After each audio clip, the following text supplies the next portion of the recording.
আসসালামু আলাইকুম। আমি এখন বিরিয়ানি রান্না করব।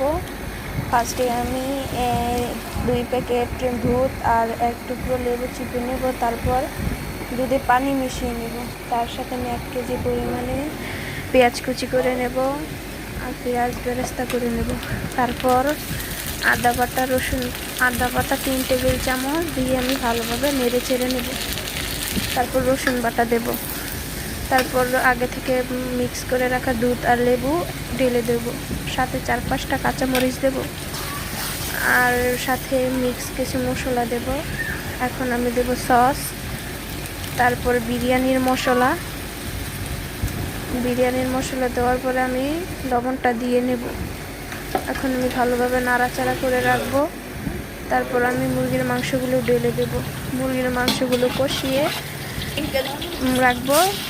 আরেক পাশে আমি পেঁয়াজ বেরেস্তা করে রেখে আদা রসুন বাটা দিয়ে দেব। রসুন বাটা দেওয়ার পরে এটা কিছুক্ষণ আমি ভেজে নেব।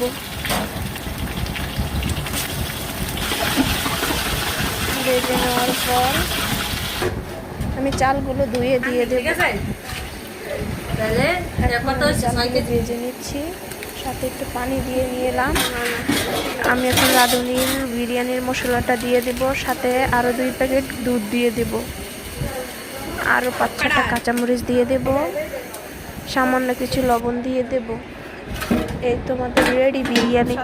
একে খেতে চান কমেন্ট বক্সে জানাবেন আর আমার পেজটিতে লাইক করবেন, শেয়ার করবেন, আমার পাশে থাকবেন। আরও নতুন নতুন ভিডিও পেতে আমাকে কমেন্ট করবেন।